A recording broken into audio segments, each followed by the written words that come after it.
What is up, everybody? Jim to my right, Mr. Ryan Muckenhirn across from me.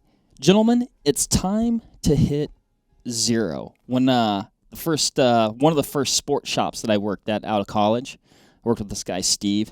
Awesome guy. We'd get into work, like, Steve, how's it going? He's like, oh, buddy, rough night. I need to hit zero. That had to do with drinking. He liked his drink, and so he'd he'd always joke around, I think, that he needed to have a cocktail in the morning. Maybe he was having one. I don't know. But that's not what we're talking about today. We're talking about zero distances. Zero distances. Common zero distance. Did I throw you off there, Jim? These intros are getting better and better. You were wondering how I was going to bring it back, huh? Full circle? I knew you would. We should go for a cocktail after this. Ryan, there's a few, I'd say, fundamental zero differences that are commonly used, talked about. Some that aren't maybe as common. Maybe they should be. Maybe they should be a little bit more common used. We're going to go 50, 100, 200, and then we'll see where we go from there. Can I clarify real quick, Yeah. Mark? Are we talking about like more your hunting style traditional bolt action rifles, or are we talking? Because there's a whole nother avenue when it gets to like ARs and stuff. I mean, so I'd say even zero distance for pistols and red dots. Wow. So I think we're talking hunting cartridges in general. Yeah. But then also I feel like there's some overlap from the AR world to the hunting world as well, where you look at like a 50-yard zero that people commonly use like with a red dot or on their AR or something like that. We use a 50 a lot for our big game cartridges around here. Damn right. So I just wanted to clarify. Yeah. No, it's a good clarification. Yeah, we don't want to lead people astray. Right. Let's start with the 50. Let's go. We'll go low to high, Ryan. What's going on with the 50? What are the advantages, possible disadvantages? Let's back up just a little bit. Oh. Let's talk about convention. Convention states the 100-yard zero. Always. Always. And forever. Yes. When I was a lad, and I would go to the shooting range with my father as he prepared for deer hunting, it was always a 100-yard zero. There was a couple of guys that would zero on the 50-yard range. And for many years, I thought, good luck, right? Because I thought for sure if you zeroed at 50 yards, you'd miss if your deer was 101. Yeah, these guys aren't planning on shooting far. No, couldn't have been further from the truth. I always thought you had to zero at 100 because you had to zero at 100. And fast forward now many years, I realize this is not the case.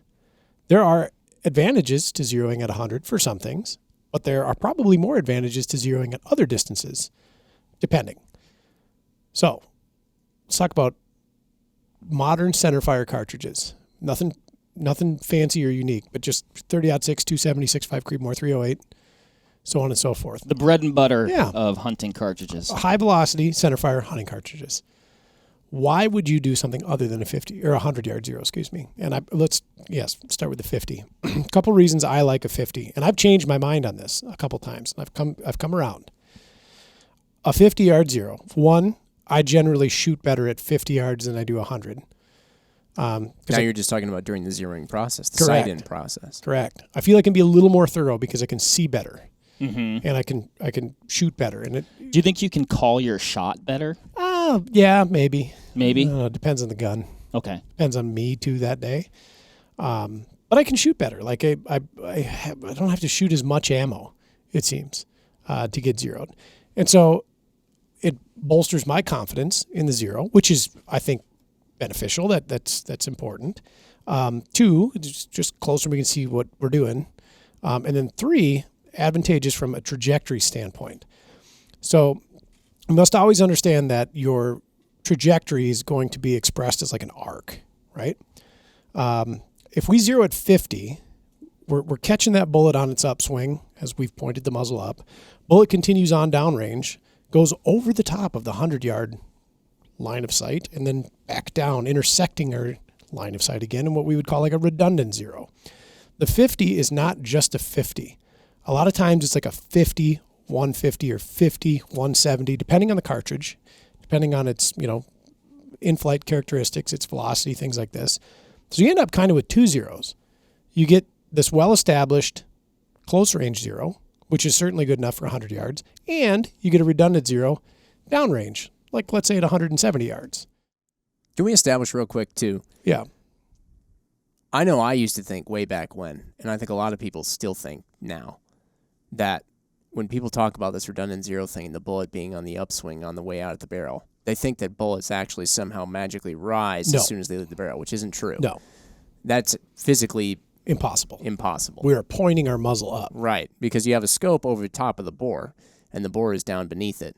So in order to match up at some given distance downrange, they both sort of need to point. The scope's got to, the reticle inside has to point down a little bit, the barrel's got to come up a little bit, and you're just sort of lobbing the bullet more so than the bullet leaving and suddenly magically overcoming gravity and moving up for a little bit. Yeah, if you had your gun perfectly parallel and you fired like parallel with gravity, the earth, and you fired it, the bullet is dropping instantaneously, leaving the muzzle, like immediately downward.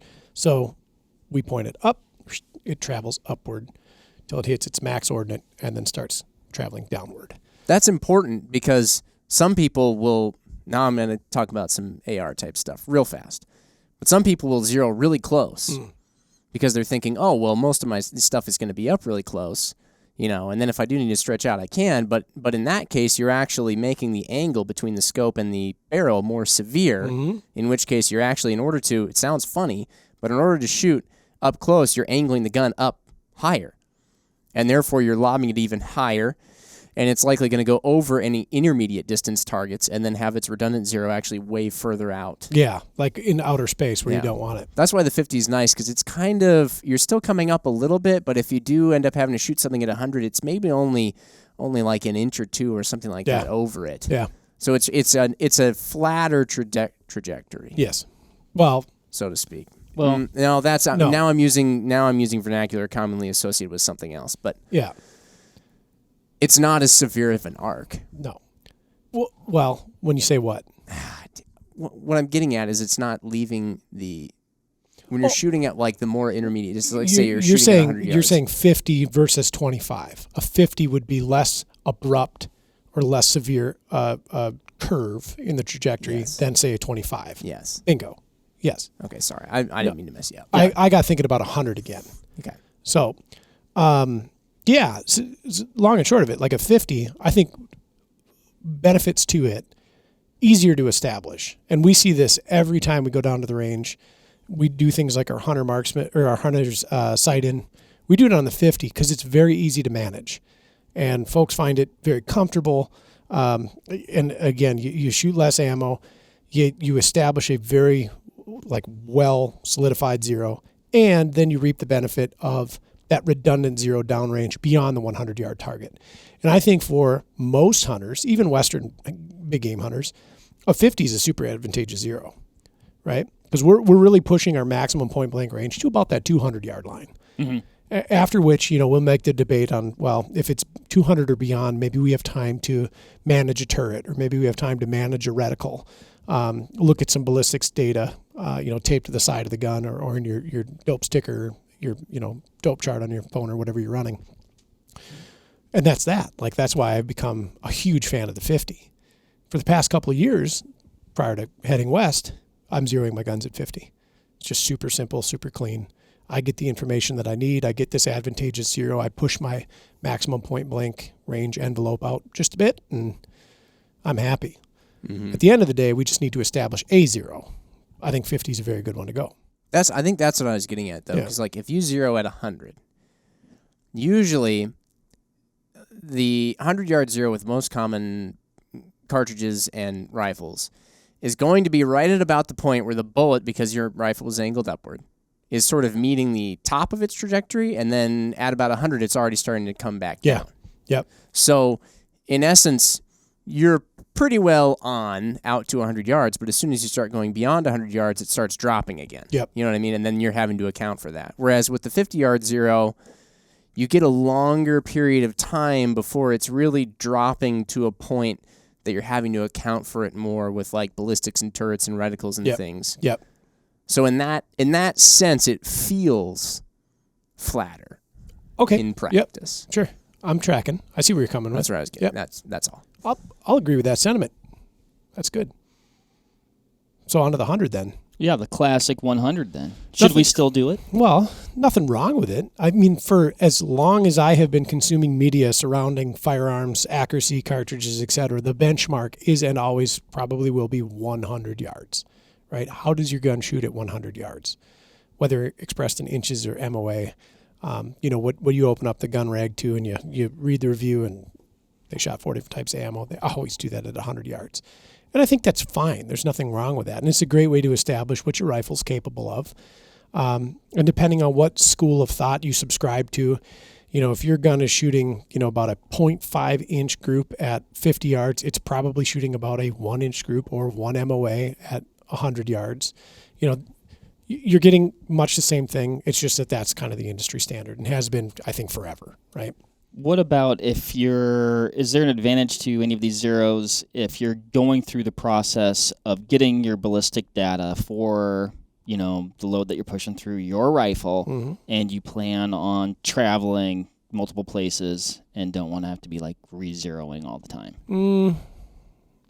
I don't think so. You don't think so? I think the 50, just because it's short, sweet, you can get it done real quick. I mean, as like a confirmation, but like, no. I mean, so if you're asking the question like, well, if I have to travel and my gun's going to get bumped potentially. Not so much that, but like, I've heard, I was told, no, maybe this is true or not, that like, maybe not between a 50 and 100, but between like if I was going to have a 200-yard zero or a 100-yard zero, if you're going to be dialing, then get a 100-yard zero because it's likely to stay true if you're changing like elevations and things like that. Like, you're likely to see less variance with a 100-yard zero versus a 200-yard zero. Yeah, I could see that. Like if we're changing altitudes and things. Yeah, sure. I think it'd probably be pretty nominal for a hunter. Maybe not something to be too hung up about. The good Even news, if you plan on dialing at extended ranges? Well, I mean, here again, we're going to get into the never-ending debate of how far is extended, right? So I guess that depends. Good point. Yes, I guess that depends. And it depends on how far extended it is. It depends on the cartridge that you're shooting. And it depends on, if you're a subscriber to the density altitude thing, what DAs are you going to be at? Is it going to be a huge range from where you were to where you're going? Well, it depends. You can check all that ahead of time now with most ballistics calculators and get a really good feel for what things are going to look like downrange without having to go through an intensive validation process, which I still think you should anyway. But maybe. There you have it. Maybe. I mean, let's say you had a 100-yard zero. Yeah. You're still pretty darn good to 200 yards, though. I mean, you're not going to see a super dramatic, effect on your bullet drop that with the cartridges that you talked about earlier. An MOA or two, probably. You're likely going to get them. Yep. Yeah. We always would, back before rangefinders and ballistic calculators, we would always strive for a 200-yard zero. And not that long ago, I was the same. So 200 yards. Again, we're talking about pushing your effective maximum point blank range, or where you can just kind of hold on the critter and not worry about a miss, right? So I don't want to use the word holding hair because it's a little bit different, because holding hair might mean a lot of different things depending on the size of the critter. Right. Are you shooting at a moose or are you shooting at a coos deer? Yeah. But depending on your cartridge, if you do a 200-yard zero, a lot of times you don't have to worry about holdover until you start getting into that 300-yard realm, depending on the cartridge. And then that can be really advantageous. If that's less things that you need to manage when you have a few seconds to make a shot, great. Then I think absolutely. Now, a 50 and a 200 end up very close to each other. So depending on your particular cartridge, you might find a remarkable advantage to the 200 or an insignificant advantage to the 200, in which I would just say shoot the 50 because it's easier. Like to do a 200-yard zero, you should have 200 yards. You shouldn't necessarily be like, well, it says I need to be 1.72 inches high at 100. There's a lot of things that can go into that could goof that up. I would say if you are going to shoot a 200-yard zero, you should have 200 yards to establish that zero. Or at least, like you said, validate. Be like, it should be about this. Now I'm going to shoot at 200 and see what it's doing. Correct. So 200, I think, for the Western hunter or shooters that are going to be running into like open landscapes in which we could have shot opportunities at 300 and beyond, it's a very advantageous zero. And like you said, though, the 50 isn't too far off. Yeah, depending on the cartridge, Yeah. Can I say something that I do like about a little bit further zero. Mhm. I've never done a 200-yard zero, I'll be honest with you, but like a 100-yard zero. This is something I run into a lot when I've done 50-yard zeros with ARs and stuff, is that the 50-yard zero is closer. I could see it better. That's very nice. But because we're getting nearer, the one click value obviously equates to a smaller Sure. amount. Yeah. One little bit of error that I might have into the gun or where the sight is slightly off appears as less of an error on the target. Certainly. So if I shoot at 50, I could be just putting some nice little cloverleaf group, and it's like touching the X, you know what I mean, where the X is kind of like punched out a little bit, but on the left side. And if I were shooting that at 100 yards, it'd be like, boy, we're only like a quarter MOA off, like, do I do the whole, like, depending on the graduations of my turrets or something like that, do I mess with that and kind of wind up playing back and forth on this X, or do I call that good enough? At 100 yards, I'm usually like, yeah, that's good enough. But at 50, sometimes you can be sort of duped into thinking, oh, yeah, that's close enough. But really, because those margins and everything get so much smaller, as you start to stretch out further and further and further, that little tiny error that you just said, no big deal, can become a bigger and bigger error. Absolutely that you valid. then have to deal with. You just didn't really think that you would. No, that's super valid, and something you might not have been thinking about prior to hearing Jimmy say that, and something to be cognizant of. So yeah, compounding error over distance, right? My counter to that is, because we have a little bit more control when we're on the shorter distance, we can flesh that out a lot of times, or at least can. Yeah. I'm just I think more so than anything, it's almost just a word of warning. Like, yeah, that's good enough. When you're doing a shorter zero, like a 50, you should be a little more weary of that, because if it's touching the X, you might want to make sure it's like on that. Yeah. Right. So like a half inch at 50 is. Yeah, that's a full-on inch at 100. Yep. You know what I mean? 2 at 2 and so on and so forth as we go. And so, yeah, that's super valid. Yeah. You end up a little high, end up a little low, a little left, a little right, and that could be catastrophic downrange. Right. Sure. No, very true.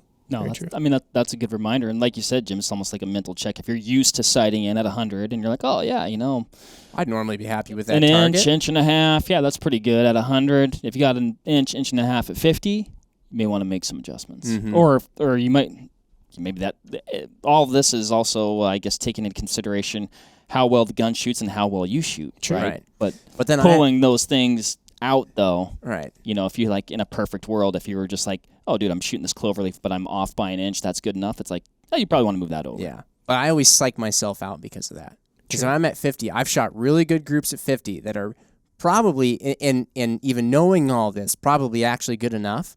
But I'm looking at it and I'm like, that 1/8 inch, I know it's going to get bigger. And then I drive myself crazy. Whereas at 100 yards, this is just a mental thing. If I shoot at 100 yards and I'm shooting a sub-MOA group, I already know what a sub-MOA group looks like. I know what a good target at 100 yards looks like. I know to say, yep, thumbs up, that's good. But just at 50, I get so wigged out about that. Anyway. Yeah, that's valid. Just bugs me. So, Ryan, you say you've flip-flopped on your... Kind of have. Over time. Yeah. So, where are you at, right? Like, if you were going, I'm going on a hunt. I'm going antelope hunting. You like to go antelope hunting. Yeah. And you're like, I need to get a zero or confirm zero. 50. It's convenient. That's the biggest thing. It's convenient. It is. And because it's convenient, and because I put a lot of trust in my data that my rifle's putting out and the ammunition that I'm shooting, and then I put hopefully founded trust in my ability as a shooter, that 50 is great. All right. Jim? I agree. I agree. I still use the 100 a lot. Yeah, we're still under 10 minutes.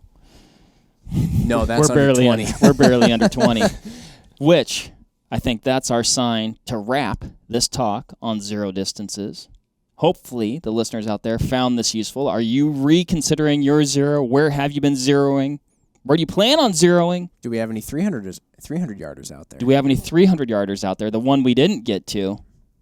There's some schools of thought there, too. I'll tell you, somebody who shoots peep and globe sights and slow-moving centerfire cartridges with a fairly frequent nature, I like a long zero on those. The old dark horse. Do you want to hear about the 300-yard zero? Let us know. Until then, everybody, we'll catch you on the next one. See ya. Bye. Bye.